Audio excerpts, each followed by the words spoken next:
Seems to be a recurring theme with me.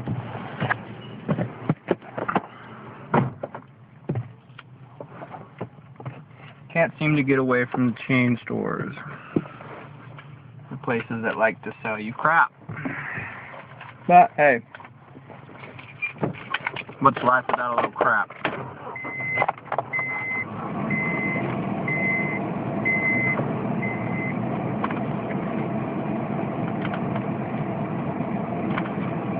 So, where were we?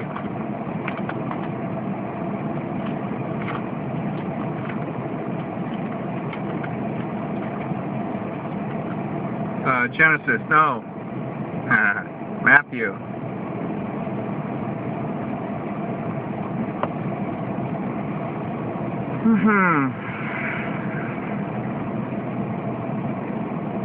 Chapter 8.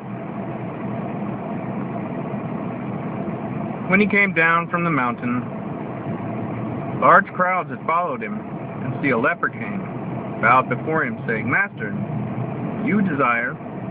you were able to make me clean. Stretching out his hand, Yeshua touched him, saying, I desire it, be cleansed. Immediately his leprosy was cleansed.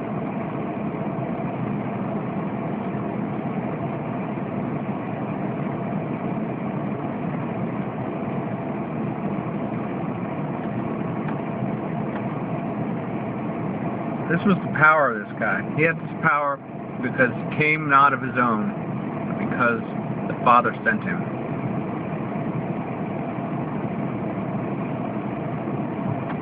Yeshua said to him, See, mention it to no one, but go your way, show yourself to the priests, and offer the gift that Moshe commanded as a witness to them. Verse 4, right here. Now, if you had been reading the Torah, you would know exactly what he's referencing here.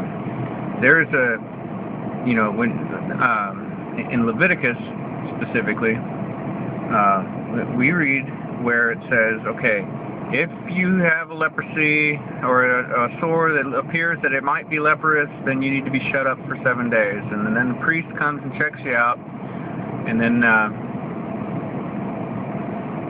if you still have it, then you need to be shut up for another 7 days.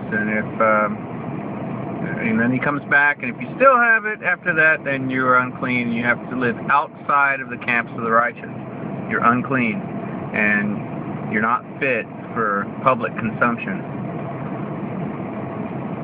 But if the leprosy is cleansed, if you actually get the leprosy out of your body, then after the 7, you show yourself to the priest, and the priest looks at it, shuts you up for another 7 days, and 7 days later he checks you out again.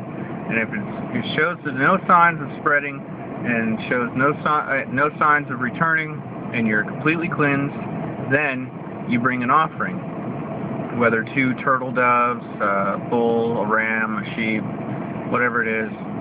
You'll have to look that stuff up for yourself, because I'm not about to go into that right now. But this is the Torah that he's referencing. It's to mention nothing of it. He's saying don't mention it to anyone because he doesn't want to be revealed yet. He knows that people, especially the religious leaders, are going to see him doing these things, and they're going to want to shut him down because it robs from their authority, their usurped authority. And I look at the shul, I look at the Christian church today, and I think of how many people, if Christ walked among us as he did then, how many of us would seek to destroy him the same way he was destroyed? Because I tell you what, the Jews will admit to you, yeah, we killed him and we do it again. I'm talking about every Jew. I'm talking about those of the synagogue of Satan, those who are religious authorities. It's always the religious people, right? Anyway, try to stay on track here. Yeshua answered Capernaum.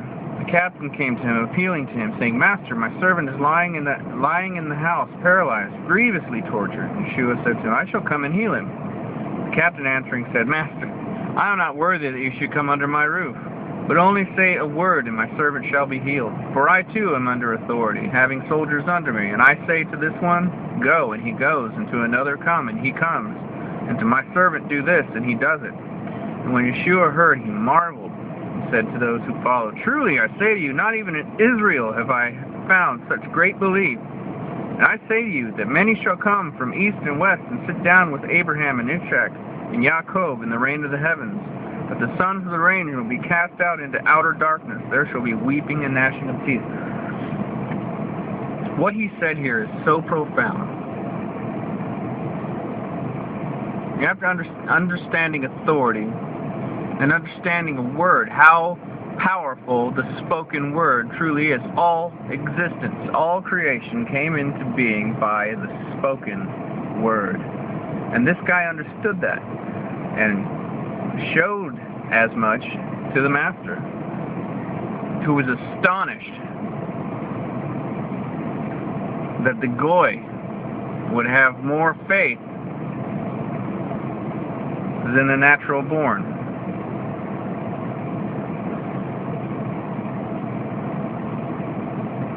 I say to you that many shall come from... Oh, sorry, a little bit... and Yeshua said to the captain, go, as you have believed, so let it be done for you. And this servant was healed that hour. See, he just gave the word, and he said, man, by your belief, it takes faith. It takes faith.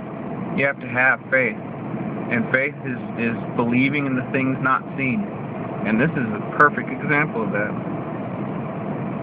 When Yeshua had come into the house of Kepha, he saw his wife's mother lying sick with inflammation, and he touched her hand, and the inflammation left her. She arose and served them. When evening had come, they brought to him many who were demon-possessed, and he cast out the spirits with a word, and healed all who were sick, that it might be filled what was spoken by Yeshayahu the prophet, saying, he himself took on our weakness and bore our sickness. That's 53 verse 4. He's literally living out the word as it was written from the Torah and the prophets. Just living it out, man. This is amazing stuff. And we say this is all that's old hat. All that's, he came and fulfilled it so that we don't have to. How ignorant. How ignorant. Yes, he showed us the commandments so that we come to him and get cleansed, so we could ignore ourselves, or ignore it thereafter. We never did it before. We're cleaned up, and now we never have to do it again, even though we never did it before. No sense. No sense. When Yeshua saw large crowds about him, he gave command to go off to the other side. And a certain scribe, having come near, said to him, Teacher, I shall follow you wherever you go. Yeshua said to him, the foxes have holes and the birds of heaven nests, but the Son of Adam has nowhere to lay his head. And another of his taught ones said to him, Master, first let me go and bury my dead, my father. But Yeshua said to him, Follow me and leave the dead to bury their own dead. When he entered into the boat, his taught ones had followed him. Now let's look at this second for just a second. He's saying, man, there is the living and there is the dead, and even back then there was the walking dead. You were dead in your sin. You were dead in your trespass. You were dead because you were ignorant of that which will save you. And he's talking to the house of faith. He's not talking to random strangers, random people. He's talking to somebody who's considered a scribe, a lawyer.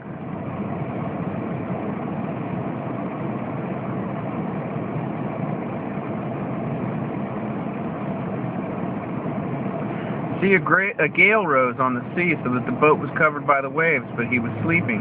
And his taught ones came to him and woke him up, saying, Master, save us, we're perishing. And he said to them, Why are you afraid, O you of little faith? Then having risen, he rebuked the winds and the sea, and there was a great calm. The men marveled, saying, What is this, that even the winds and the sea obey him? He is the master of all creation. Wow. When he came to the other side of the country of the Girgashites, 2 demon-possessed men met him, coming out of the tombs, very fierce, so that no one was able to pass that way. See, they cried out, saying, What have you to do?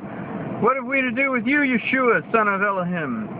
Have you come here to torture us before the appointed time? See, even the demons know that their time is short. And even back then, they knew their time would be up. And that they only had a certain season.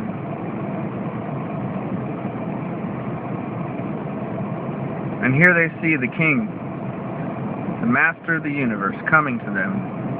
And they're terrified. They're absolutely terrified. They're absolutely terrified because they think, oh, well, maybe our time is up shorter because they've been torturing and mutilating the creation and the stewards thereof. At a distance from them there was a herd of many pigs feeding, and the demons begged them, saying, "If you cast us out, send us into the herd of pigs." And he said to them, "Go." And they, coming out, went into the herd of pigs, and see, the entire herd of pigs rushed down the steep places into the sea and died in the water. The herdsmen fled and went away into the city and reported all this, and about those possessed by demons.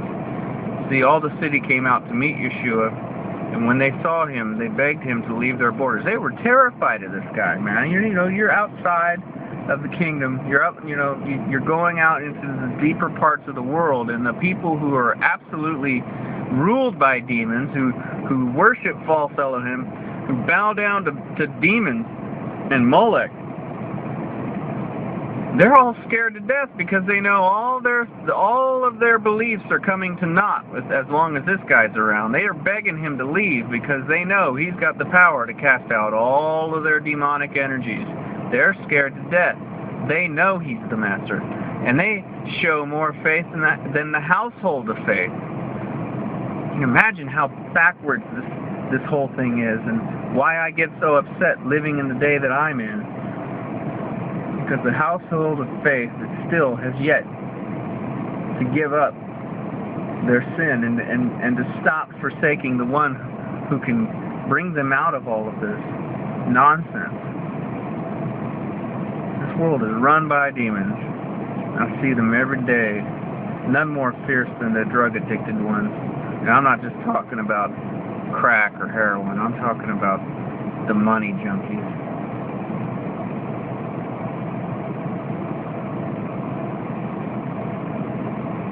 They're as demon-possessed as anything.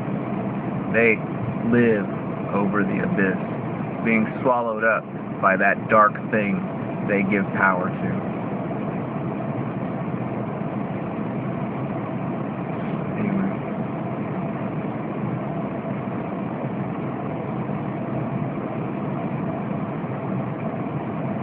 He entered the boat.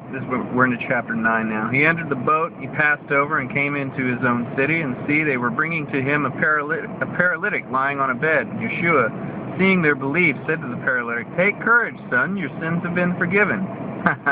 And see, some of the scribes said to themselves, "This one blasphemes." Anyway, Yeshua, knowing their thoughts, says, "Why do you think wicked thoughts in your hearts? For which is easier to say, 'Your sins have been forgiven,' or to say, 'Arise and walk'? But in order for you to know that the Son of Adam possesses authority on the earth to forgive sins." He then said to the paralytic, "Rise, take up your bed, and go to your house." You see, he's trying to teach us we have forgiveness, to have forgiveness.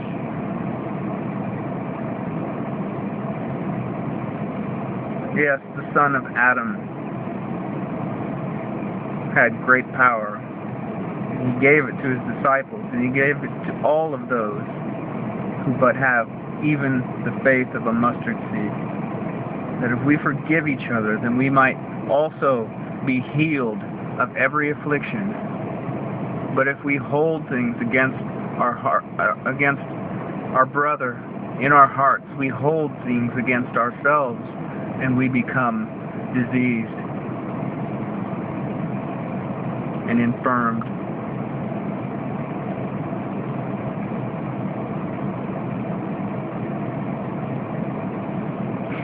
He rose and went to his house. When the crowd saw it, they marveled and praised Elohim who had given such authority. And as Yeshua passed on from there, he saw a man called Matthew sitting at the tax office, and he said to him, "Follow me." And he rose and he followed him. came to be, as Yeshua sat at the table in the house, and see, many tax collectors and sinners came and sat down with him and his taught ones. When the Pharisees saw it, they said to his taught ones, "Why does your teacher eat with the tax collectors and sinners?" You see, this is what I was talking about in the previous videos. Yeshua was a click hopper. He was considered a Pharisee. And I know this is probably going to bother some people really bad, but he was considered a Pharisee. He was a very righteous. They called him Tzaddik, which means righteous. He's a righteous one. He's huge righteous. He's a big mucker in the Pharisaical world. And they're jealous because now he's sitting down with people that they would never even think to sit down with, and here they're trying to criticize him and say, "Hey, what are you doing? Why are you sitting with those people? You should be sitting over at our table."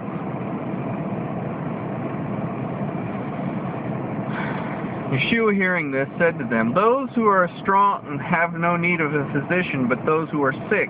But go and learn what this means." See, now he's calling them on the carpet because they have forsaken their positions for the usurped authority that they carried. Alright. "I desire compassion and not an offering." That's from Hosea chapter 6, verse 6. "For I did not come to call the righteous to repentance, but the sinners." When the taught ones of Yohanan came to him, saying, "Why do we and the Pharisees fast often, but your taught ones do not fast?" Yeshua said to them, "Are the friends of the bridegroom able to mourn as long as the bridegroom is with them? But the days shall come when the bridegroom is taken away from them, and then they shall fast. But no one puts a piece of unstruck cloth on an old garment, patch pulls away from the garment, and the tear is made worse. Neither do they put new wine into old wineskins, or else the wineskins burst, and the wine is spilled, and the wineskins ruined. But they put new wine into the fresh wineskins, and both are preserved." This is about teaching. He's not going to pick followers who are already full of other men's garbage.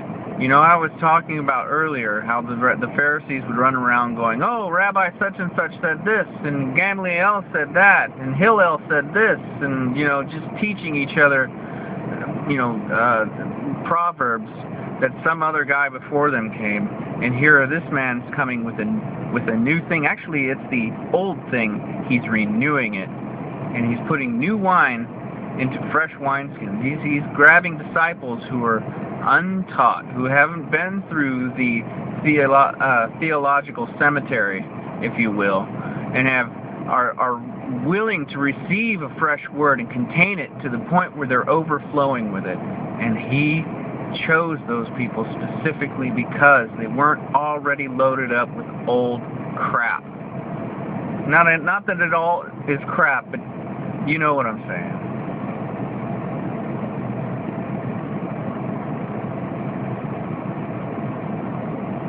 While he was saying all this to them, see, a ruler came and bowed down to him, saying, "My daughter is dead by now, but come and lay your hand on her, and she shall live." Yeshua rose and followed him, his taught ones too, and see, a woman who had a flow of blood for 12 years came behind and touched at the seat of his garment. She said to herself, "If I only touch his garment, I shall be healed," because she remembered where the prophet said, "He comes with healing in his wings, in the fringes of his garment." So she knew if she could just get close to him. And, okay, you have to talk, you're talking about somebody who's unclean, who's been living for 12 years outside of town, outside of the camps of the righteous. And here she is in the midst of town, making everybody around her who she comes in contact with unclean, which is, you know, a pretty rough offense. And, anyway, we'll go on. But Yeshua turned, and when he saw her, he said, "Take courage, daughter. Your belief has healed you." And the woman was healed from that hour. When Yeshua came to the ruler's house, he saw the flute players and the crowd making a noise, and said to them, "Go back, for the girl is not dead, simply sleeping." And they laughed at him. But when the crowd was put outside, he went in and took her by the hand, and the girl arose. And this report went out into all the land.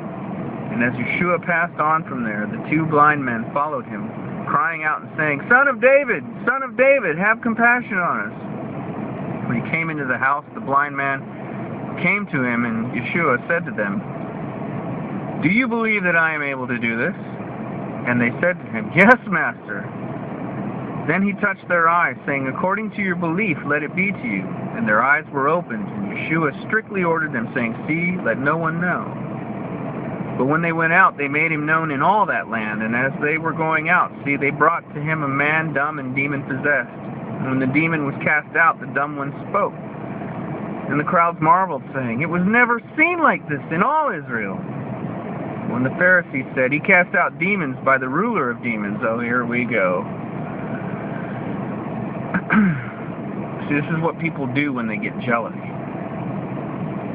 I know you guys know what I'm talking about. People get jealous. They want to tear that person down. Yeshua went on about all the cities and villages, teaching in the congregations and proclaiming the good news of the reign, and healing every disease and every bodily weakness among the people. Having seen the crowds, he was moved with compassion for them, because they were weary and scattered as sheep having no shepherd, no doubt. Much like today, I might say. Then he said to his taught ones, The harvest truly is great, but the workers are few. Pray then that the master of the harvest would send out workers to his harvest.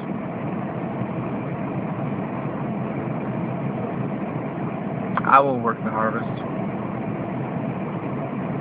He's calling out to you today to work the harvest, the great end-time harvest. It's taking place. All you have to do is stand up and say, I will work. I will earn my wage. I will make a living.